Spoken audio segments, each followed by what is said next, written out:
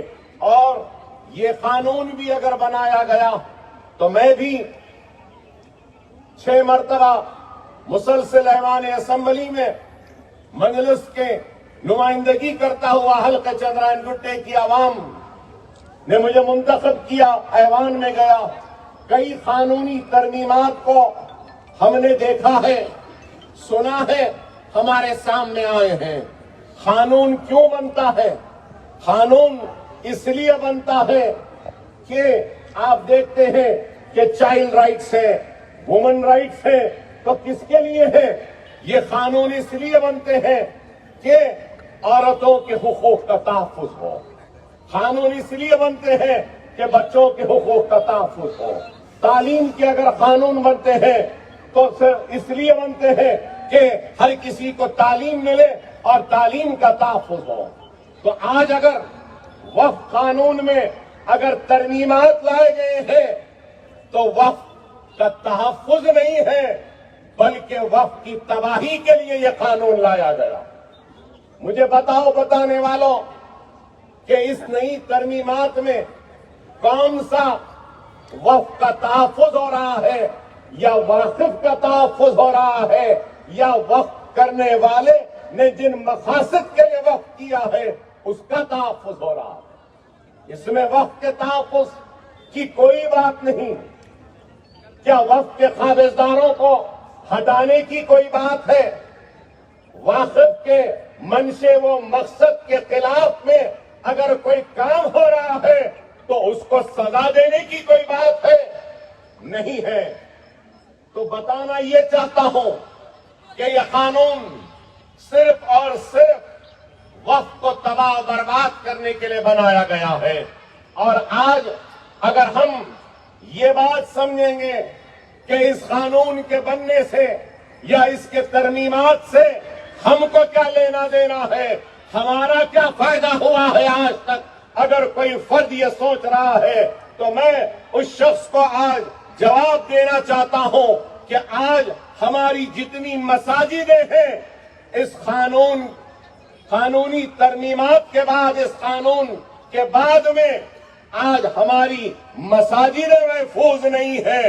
آج اس قانون کے بعد میں ہمارے عاشورخانے محفوظ نہیں ہیں، ہمارے درگاہوں کے خانقاہ محفوظ نہیں، اور آج اس قانون کے بعد عاشورخانے محفوظ نہیں ہے.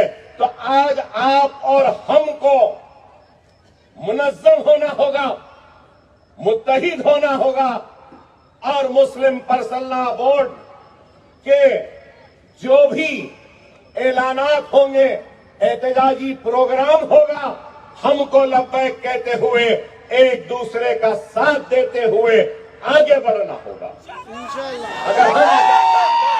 اگر ہم منظم نہیں رہیں گے، متحد نہیں رہیں گے اور صرف انہی باتوں میں مبتلا رہیں گے کہ اس سے ہمارا کیا فائدہ ہے، تو میرے بھائی ہم ایسے سوالات یا ایسے باتوں سے ہمارے مخالفین کو ہم مستحکم کر رہے ہیں، مخالفین کو کامیاب کر رہے ہیں۔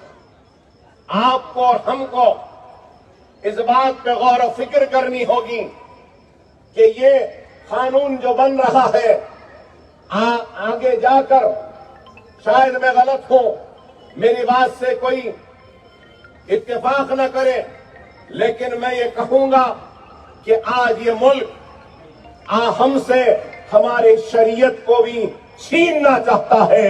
اگر آج اس قانون کے خلاف ہم منظم ہوں گے، متحد ہوں گے اور لبیک کہتے ہوئے مسلم پرسنل لا بورڈ کے پرچم تلے ہم ایک جگہ جمع ہو کر آگے بڑھیں گے تو اس قانون کو ہم واپس لینے کے لیے ہم اور آپ کا اتحاد مودی سرکار کو مجبور کرے گا کہ وہ قانون کرے۔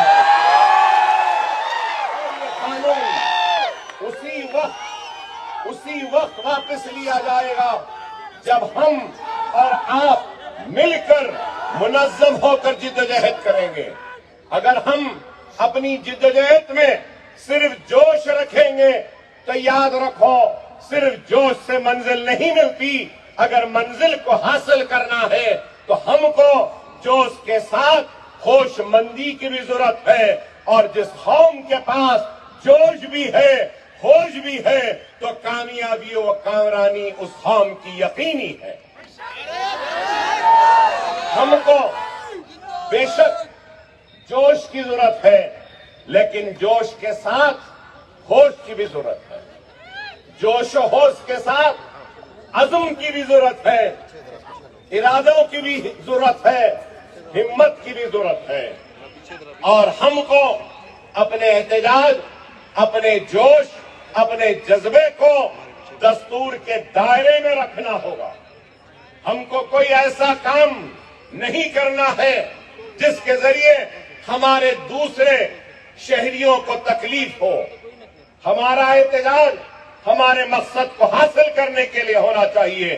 ہمارا احتجاج ایسا ہونا چاہیے کہ ہمارے احتجاج، ہمارے جوش، ہمارے جذبے کو، ہماری ہمت کو دیکھ کر ایک ہندو بھائی بھی ہمارے احتجاج میں جڑ جائے۔ ہمارا احتجاج ایسا ہونا ہے کہ ہمارے احتجاج میں سکھ بھی آ جائے، عیسائی بھی آ جائے، اور ہر سیکولر ہمارے احتجاج میں آ جائے۔ یہ ایک حکمت کے ساتھ ہم کو آگے بڑھنا ہوگا۔ یہ قانون بہت ہی کالا قانون ہے میں کہوں گا، اور بہت ہی خطرناک قانون ہے۔ اگر آج ہم اس قانون کے خلاف اٹھ کر کھڑے نہیں رہیں گے تو ہمارے مساجد خطرے میں ہے، درگاہیں خطرے میں ہے، عاشور خانے خطرے میں ہے، ہماری عبادت گاہیں خطرے میں ہے، اور اس قانون کے بعد آئندہ نشانہ اگر کوئی ہوگا تو وہ صرف اور صرف شریعت محمدی ہوگا، اور ایکسا سول کوڈ کو نافذ کرنے کے لیے وہ اور ہمت کے ساتھ ہم کو ان کی ہمتوں کو توڑنا ہے تو ہماری صفوں میں اتحاد کو پیدا کرنا ہوگا۔ بہت چیزیں ہیں اس قانون میں، مختلف قائدین، علماء کرام و مشائخین عظام نے بیان رکھی ہوں گی بات، لمیٹیشن ایکٹ کے بارے میں کہا ہوگا، یا پھر آج ہم کہتے ہیں کہ دستور کے خلاف ہے، تو میں نے اپنی گفتگو سے پہلے یہ بات کہا کہ دستور نے ہر ایک کو برابر کا حق دیا ہے، لیکن آج جب ہم اس قانون کو دیکھتے ہیں تو ہندو اینڈومنٹ ایکٹ میں جو چیزیں ہیں، ہمارا مطالبہ کیا ہے؟ ہم یہی چاہتے ہیں کہ سب کو برابری کا حق دیا جائے، برابری چاہتے ہیں۔ ہندو اینڈومنٹ ایکٹ میں کئی اختیارات ہیں، لیکن یہاں اس نئے قانون میں آپ بتائیے کہ ہندو انڈومنٹ بورڈ میں مسلمان نہیں جا سکتا، لیکن وقف بورڈ میں ایک غیر مسلم بھی آ سکتا ہے۔ اور پھر کیا بات ہے کہ نہیں، اس کو اچھے سے چلانے کے لیے اور سہارا لیتے ہیں تو سیکولرزم کا وقف بورڈ ہی ملا تھا نریندر مودی صاحب کو اپنے سیکولرزم کو دکھانے کے لیے۔ اگر سیکولرزم دکھانا تھا تو وہ حجاب کرنے والی بچی کو پڑھنے دیا ہوتا۔ سیکولرزم دکھانا تھا تو بیف کے نام پر مارنے پیٹنے والوں کو سزا دینا تھا۔ سیکولرزم دکھانا تھا تو پھر وہ گجرات میں عصمت ریزی کرنے والوں کو رہائی نہیں دینا تھا۔ سیکولرزم دکھانا تھا تو احسان جعفری کی بیوہ جو اب اس دنیا میں نہیں رہی ان کو انصاف دلانا تھا۔ سیکولرزم دکھانا تھا تو قاتلوں کو برابر کی سزا دینی تھی، لیکن ایسا نہیں۔ سیکولرزم صرف قانون میں۔ یہ کون سی بات ہوئی؟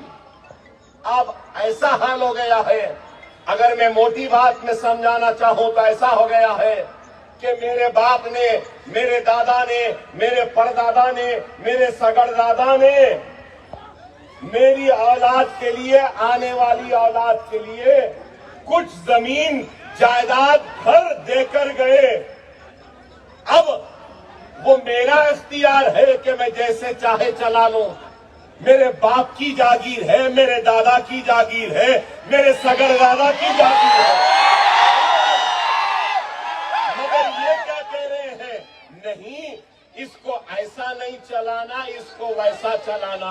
ارے بابا، دینے والے کون ہیں؟ دینے والا میرا باپ ہے، میرا دادا ہے، میرا سگردادا ہے۔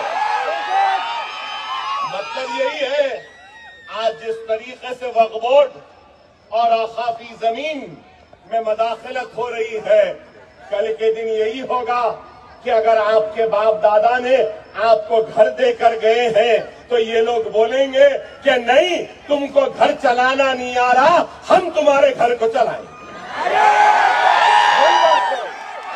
ایسا ہی ہو گیا ہے، یہی ہے۔ ارے آپ غور کریے، خدا را بہت سی باتیں، بہت سی چیزیں ہیں کہنے کی، سننے کی، رکھنے کی، لیکن وقت مجھے اس بات کی اجازت نہیں دے رہا ہے۔ میں آپ سے یہی کہوں گا کہ وقت اور حالات کی نزاکت کو سمجھو۔ خدا را انتشار اور منتشر مت رہو۔ خدا را منظم ہو جاؤ، متحد ہو جاؤ۔ اگر آج ہم منظم نہیں ہوں گے، متحد نہیں ہوں گے، تو پھر ہمارے حقوق ہمارے ہاتھ سے جاتے رہیں گے۔ میں یہ بھی بات کہوں گا کہ آنے والے کل میں اگر ایکسٹرا سول کورٹ کو نافذ کرنے کا ان کا ایک ارادہ ہے اور اس کے طرف یہ بڑھ رہے ہیں تو اس بات پہ بھی تعجب نہیں ہوگا کہ اقلیتوں کو جو دستور میں دفعے 2930 کے تحت اقلیتوں کو جو اختیارات دیے گئے ہیں، آنے والے کل میں وہ ایک قانون کے ذریعے ان اختیارات کو بھی ختم کریں گے، چھین لیں گے اور اقلیتی اداروں کو بھی خطرے میں ڈال دیں گے، تعلیمی اداروں کو۔ ارے ان کی ایک سازش ہے جس کے ذریعے وہ یہ چاہتے ہیں کہ یہاں پر ایک نفرت کی سیاست کو آگے بڑھائیں، اور ہم کو اور آپ کو ان نفرتوں کا شکار ہونا نہیں ہے۔ یہ میں کہنا چاہتا ہوں، آج میں یہاں پر کھڑے ہو کر میرے سیکولر ہندو بھائیوں سے، سیکولر سکھ بھائیوں سے، سیکولر عیسائی بھائیوں سے بھی اپیل کر رہا ہوں کہ یہ معاملے کو صرف مسلمانوں کا معاملہ نہ سمجھے، بلکہ یہ معاملہ ہمارے ہندوستان کے سب سے بڑے امن پسند اقلیتوں کا، مسلمانوں کا ہے۔ اور ہمارا مطالبہ کیا ہے؟ یہ قانون کے خلاف ہماری لڑائی ہے، تو یہ لڑائی